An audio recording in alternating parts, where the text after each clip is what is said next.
Hey guys, and welcome to the first episode of the Kingdom Lifestyle podcast, where faith meets influence. I am your host, Sarah. And I am Velie.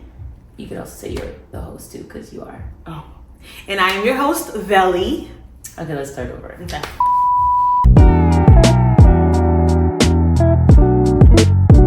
My name is Sarah. And my name is Velie. And we are your hosts, and we're super excited because this is the first episode of the Kingdom Lifestyle podcast. Woo! This project's been going on or in the mental works for a really long time, and so we're super excited that Holy Spirit has made a way for this to happen today. Yes. So, Velie, before we kind of get into today's topics, what is the Kingdom Lifestyle podcast? Well, the Kingdom Lifestyle podcast is a place, like you said, where faith meets influence, where we're navigating our kingship and our priesthood and what that practically looks like in our spheres of influence. Exactly. I like to think of it as like the Daniels in Babylon. It's like, how did Daniel do it? Because Daniel was a man of God, but he was called to reign in what people like to say secular environments. Yes. And he was called to have a high rank in those spheres. And so sometimes it's like a tug, because it's like, okay, well, my priesthood is telling me I need to pray all day, I need to minister to God, I need to worship, I need to live holy. But then at the same time, it's like my kingship is telling me that I need to have dominion over the earth. And so the podcast is basically where we learn how to navigate that balance, and also where we foster righteous leadership in all 7 mountains of influence. Because we cannot talk about kingdom living, we cannot talk about Jesus Christ resurrected if we're not seeing kingship and dominion displayed throughout all 7 mountains. So those are like arts and entertainment, media and technology, religion, family, education, government, and then business and finance. So this is kind of the place to be to learn. Like, if you are called to the marketplace, if you're called to be a music artist, or you're called to be a millionaire, or you're called to be a tech guru, or you're called to even ministry, like if you're called to be a minister of the gospel at a high level in this time, then I think this is the place for you. And also, if you're just like a young adult, a youth, what does it look like to be a believer and not be like lukewarm and not be like boring? Yes. You know what I'm saying? So I like that. What is it like to be a believer and not be boring? Yeah. Because we have so many people who are scared of their faith, and we want to encourage boldness in the places that you're called to. Period. Right? Because you need to be the person who people are looking up to. Yeah. So. And I like, because you're saying the boldness, I also think there's also this lie that if you're a believer, you have to stay in the 4 walls of the church. Yes. That never exists once in the Bible. It's actually the opposite. Go ye into all the world. Make disciples of all nations. And what a lot of people don't realize is that nations in the Bible, where Jesus says that, he's not talking about countries. Yes. He's talking about groups of people that are like-minded in some capacity. So you can talk about a nation of lawyers, a nation of dancers, a nation of singers. So when he's saying go into all the world, it's not the earth necessarily, it's the cosmos, it's the systems of the world. I like that. And so that's what Kingdom Lifestyle is about. I like that. How do you rule and reign as a king and as a priest, as it's told to us in 2 Peter, in the marketplace, in the system of the world. Yes. So, okay, so we talked a little bit about what Kingdom Lifestyle is. But I think it would be nice if they got to know us a little bit. Yes. And so I want to kind of ask you, can you tell us a little bit about your story? And, well, what we'll do actually is let's talk a little bit about our testimony. Yes. Okay? Let's do that. So can you share a little bit about what your life looked like before Christ? my life was crazy. It was a whole lot of partying, dancing. I was an educator. This is a time when I also met Sarah. When I met you, we were teaching in San Antonio, and I was in a place where I was just trying to be loved by men. And I was just out here trying to dance, trying to get a name for myself in the dance world, and trying to make new friends. And so my life was a lot of just chasing after things that weren't chasing after me. I don't know if y'all can relate to that, but that was my life, and it wasn't fun. 100%. It wasn't nice. It wasn't nice. And so that was a little bit of before I came to the Lord. What about you? I mean, much of the same thing. I feel like when we met, what's really cool is we met as, I guess we were already believers in some capacity. Yes. We had encounters with Jesus in the past, but we were nowhere living a consecrated life. What is consecration? Just means a set apart life, basically following the precepts of what Jesus says we should live by. Yes. And so we weren't doing that. And I don't think we talked much about our faith either. Like, I don't think we really talked about God. We both knew that we were Christians, but like, yeah. And so, you know, when I meet Velie, we were in San Antonio, and same, I was just trying to make a name for myself in the dance industry, the Afrobeats dance space. Yes. I was an alcoholic. I was your typical party girl. You know what I mean? I was a major backslider too, because I had actually really profound encounters with God prior to that, where I had come face to face with the demonic realm, with the miraculous, with the prophetic. Like, I had experienced Jesus, and I knew he was real, but I had kind of not wanted to give up my life. I loved partying. That was a major stronghold in my life, like being that party girl. Yes. You know what I mean? Like, I didn't know what it was like to have fun without drinking. I didn't know what it was like to have fun without, like, exactly vying for that men attention and that flirtation and going out to the club and just being a girly, you know? But like, I just didn't, that was just the life I was in. And so when we met Velie, like, we just kind of bonded around dance. And kind of went from there. Yes. What would you say was like the tipping point in your walk where you started to feel like you needed a change in your life? Or was it even like that for you, actually? It was kind of like that, but not very much. I went through a really hard breakup. Okay. And it got me to a place where I was just so depressed, and I was trying to find that comfort in drugs. So I went really deep into drugs. And what's interesting is what got me to change my trajectory is because I thought about the fact that one day I'm going to be a mom, and I can't be out here smoking weed while I'm pregnant.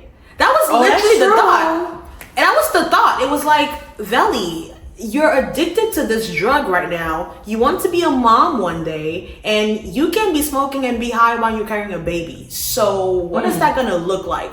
So that was the beginning of me trying to figure out, how can I stop smoking weed? And as we would have it, the Lord encountered me in that very place. So okay, wait, so just quick pause before we move on. Like, what would, like, I know, like, I started smoking weed at 14 years old. I was a huge weed smoker, and then pivoted to alcohol and like harder drugs a few years after. But weed was like my first love, if you could call it. But I remember when I first started smoking weed, like, it was like, oh, I don't do drugs. I just smoke weed. And so, like, do you feel like weed is a drug though? 1,000%. Okay. I didn't think that before, but I knew it was a drug because it was hard for me to let go. Oh, and like, I would tell myself, okay, I could stop, and I'd stop for like 2 days, and I'd be fiending for it. And I was 100%. like, it's a drug. It's 100%. Guys, let's stop. I don't care about this thing. It's natural. Because actually, most of what you're smoking is not natural. That's the truth. It's made in a laboratory. Like, I'm not judging you because, like, the more you get to know us, the more you'll realize that most likely what you doing, we probably did it, or we thought about it, or we really did it. But let's just be real. Like, I want this podcast to be a place of truth. Yes. You know what I mean? Like, let's not lie. Let's, like, come on, guys. Like, it's definitely a drug. It was definitely, like, you know how I got freed from it? And this could be for another day. But I literally had to pray that God would make me, like, hate weed. Wow. That's how I stopped. And then I became an alcoholic. Because I just replaced it with alcohol. Replace one drug with another. But I remember, and that was like, I was like 16 or 16 or 17 years old. And I remember, like, I begged God I was super, super high, and I begged God to make me hate it, because I knew I wouldn't stop unless I hated it. Yes. And a couple months went by, and then I just started getting like these crazy like paranoia fits that just made it. And then I would still smoke because I was like, no, I love this. Until one day it was just so hard. So even when we met, like, I would smoke a little bit with you, but I wasn't like you wasn't really going ham. Yeah, because it just wouldn't. I just couldn't handle it. Oh, wow. And I prayed that to happen. So well, thank God. I know, it's God crazy. was still answering first. Period. 100%. God's been answering my prayers since I was little. Ah, isn't that great? Yeah. Just like the 100%. Goodness of God, even though we were going through so many things, we weren't worried about Him. We were seeking our own interests, and just to know that God has always been there, it's just so. Yeah. Okay, so you were like, okay, I don't want to be, pregnant, smoking weed, high. Yes. Got you. So simultaneously, like, I remember, and we talk about this a lot, but you came to my house in 2019. We had this music video that we were going to shoot. Yes. And we did do it. But I remember that was like probably the lowest I had been. And I think that's when we really bonded, because we had been cool up until then. But when you came and you stayed at my house in Houston, it was like I really opened up to you. Yes. And that was crazy, because at the time, I just felt like I couldn't really be real with anybody, because I was experiencing a lot of betrayal. And I didn't feel safe. But it was like so overwhelming, like the anxiety and the depression, specifically around not experiencing the success I wanted to have in dance, and also like not feeling accepted, not feeling loved. I was sleeping around with a lot of men at the time, so that's not good for your mindset. I was out all the time, always drinking, always smoking, and I just felt so like just desperate for like success, but I couldn't quite get there. And it was like things just started to fall apart. Like, I don't know, it was just starting to crumble. And for me, I had always been really, really good at keeping up appearances. So a lot of people, when they hear my story, they're surprised. They're like, what? Like, you were depressed? They're like, what? You were an alcoholic? I'm like, you saw me at the club. But it was like, even when I was super, super drunk, like, I never looked like it, because I had such a high tolerance. So I always wanted to look, I have a good family, I went to good schools, and so I always wanted to have that appearance up, but inside I was super jacked up. And so when you came, it like the cracks just showed, and I just opened up to you, and we talked, and I just remember you like not judging me. And it was unique for me at the time, because especially in the arts and entertainment space, a lot of times people judge you. Like, they could be your friend, but there's that judgment that can happen, that undercurrent. And that's just not in arts and entertainment. That's even in the corporate world, at your job. True. It's like anywhere there's like a competitive element, like there's that undercurrent. And so I just opened up to you and I didn't feel judged by you and I felt safe. Like, I told you secrets and I was like, ooh, if she tells people what I told her, like, I'm going to be embarrassed. Because, you know, again, you want to keep up the appearance, especially in the arts and entertainment, the dance industry. Like, you always got to keep it cool. You got to keep it gangsta, you know? True. And so after that happened, that was around my birthday. Yeah, 2019. 2019, October. Beginning of November, I had this huge encounter with the Lord, and essentially I gave the Lord like 1 week to prove to me that like it was worth following him. Because I got so down on myself that I was like, okay, let me turn to my last resort. Yeah. Okay, let me pray. And you know, I always tell this story, and maybe one day I'll tell more about it, but like I found myself in Miami, in Brickell, like in like one of the nicest neighborhoods in Miami, in like a condo, just like crying out to God in Halloween weekend, crying out to God and being like, God, like, you know, I said take the wheel. But this was the thing, I was so prideful. I was like, I'm gonna give you a week. And what that meant was I'm not gonna text any boys, I'm not gonna drink alcohol, and I'm gonna get off social media for a week. And the Lord said okay. And after that 1 week, I tangibly felt such a peace. I tangibly felt such a rest. Like, it was like a peace I hadn't felt in so long. And so that week was like, it turned into 2 weeks. And then it turned into 3 weeks. And now, you know, it'll be 5 years. Yeah, it'll be 5 years this year. Wow. And I haven't looked back.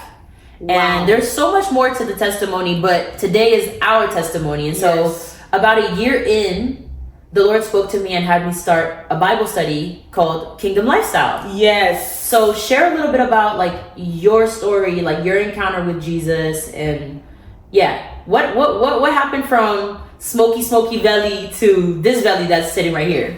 Smoky Velie. That's so smoky. I mean, it's crazy because my friends knew me as the girl with the weed. Oh, 100%. I was literally thinking about that yesterday, or like 2 days ago. I was like, what are you talking crazy about? I always had weed on me. I was always smoking when I wake up in the morning before going to work. At work, y'all, it was crazy.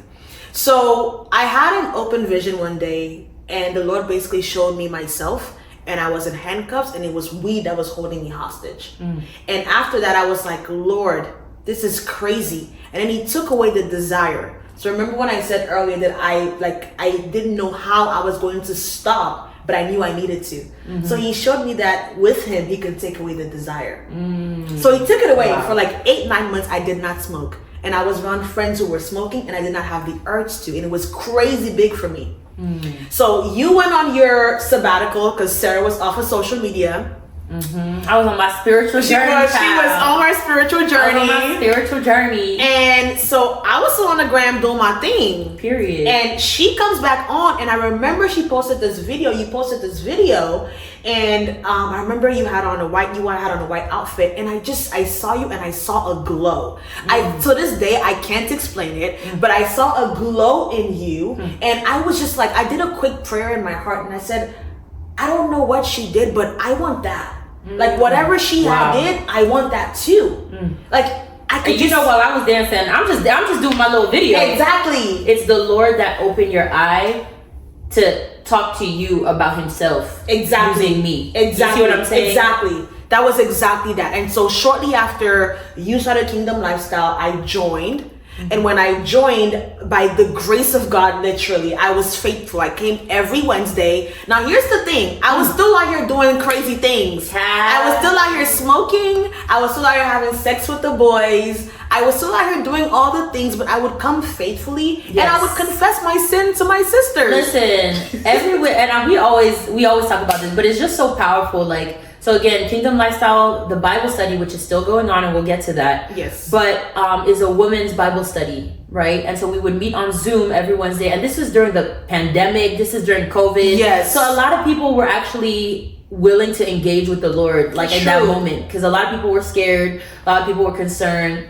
And God was calling people back. If you notice, a lot of you probably that are watching, you probably came back to the Lord during 2019, 2020, 2021. Yeah. Most likely. And so, what was I saying? Oh yeah. So we would do the Bible study, and every Wednesday, Velie would come and she'd be like, I need prayer, guys. And we're like, why? And she's like, oh, because I had sex last night. And then we're like, okay, no problem. We're going to pray. Yes, Lord, the Lord forgives you. Amen. Next Wednesday, she show up. Yeah. I need prayer, y'all, because I got high this morning. Okay, no problem. We going to pray for you. Next one, it was like this for Wednesdays on end. But let me tell you, the crazy thing is, I never felt judged. Amen. I felt it was a safe space. Amen. I never felt anybody looking at me like, girl, what is you doing?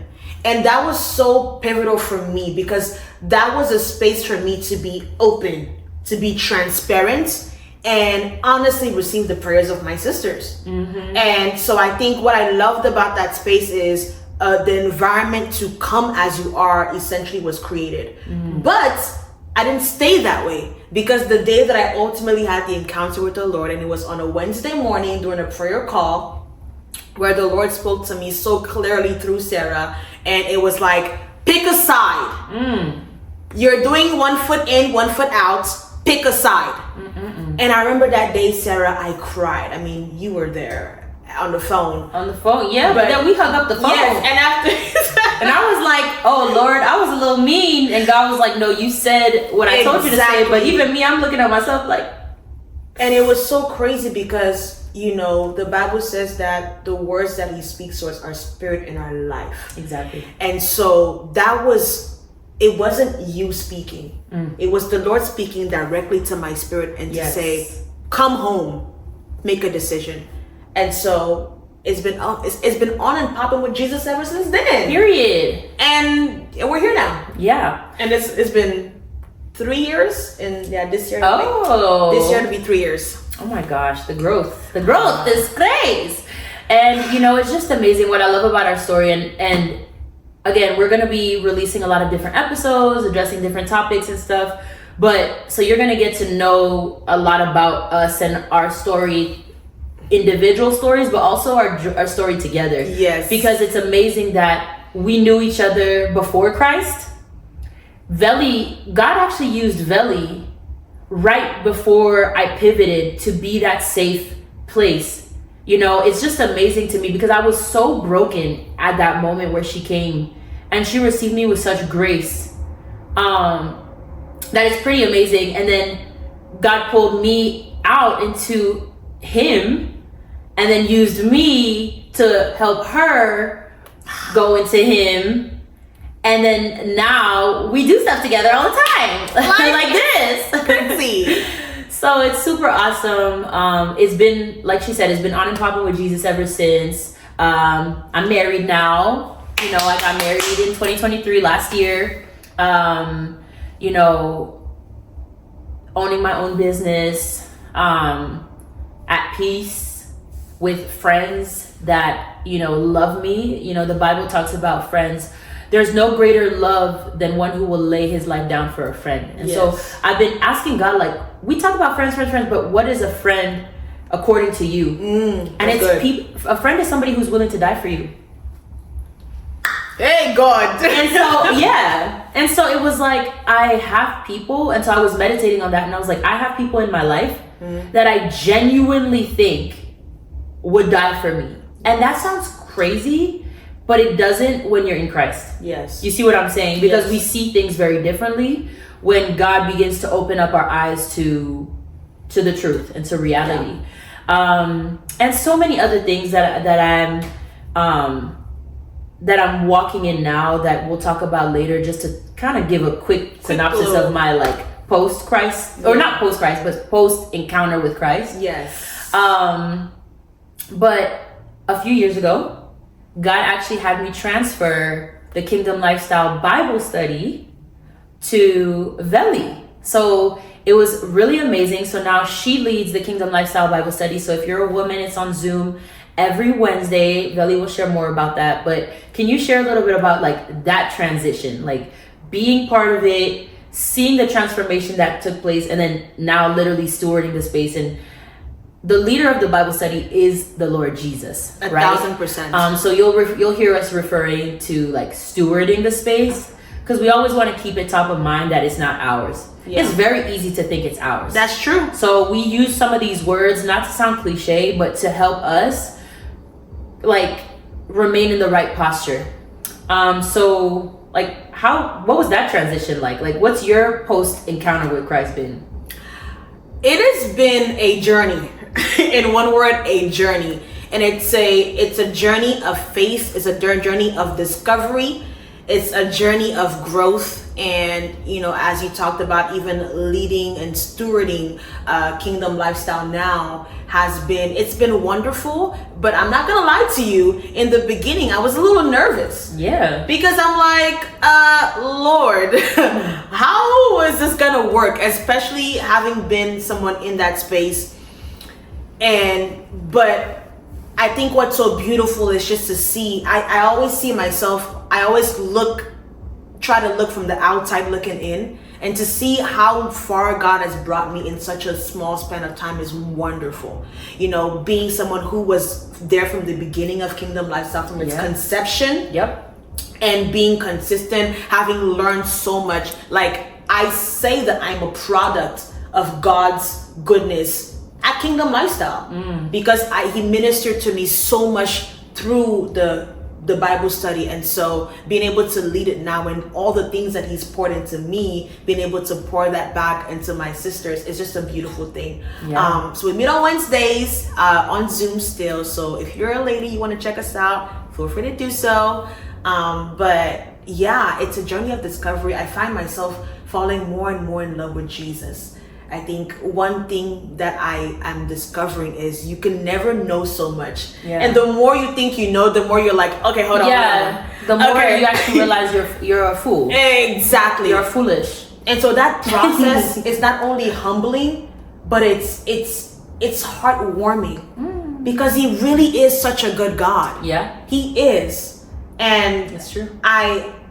I just pray that everyone watching this gets to discover the Lord in such a way that makes you really sit back at night when you're about to go to sleep and you're like, Lord, like, wow, you are truly good. And the things that I was chasing after in the world, none of that compares to you. None of that. No. Seriously. Yeah, 100%. So. 100%. So the Instagram for the Kingdom Lifestyle Bible study. So actually, a little segue. We have Kingdom Lifestyle Bible study. We have now the Kingdom Lifestyle podcast. Woo! Because the Lord really wanted us to share this this journey that we're on. You know, this journey of being a creative, of being called to the marketplace, but being a believer. You know, yes. And what does that really look like? And that's really been our life. Like, Kingdom Lifestyle is that name because it's our life. It's our lifestyle. Like, truly, it's not a thing that we do at church. It's how does Jesus become the Lord of our entire life.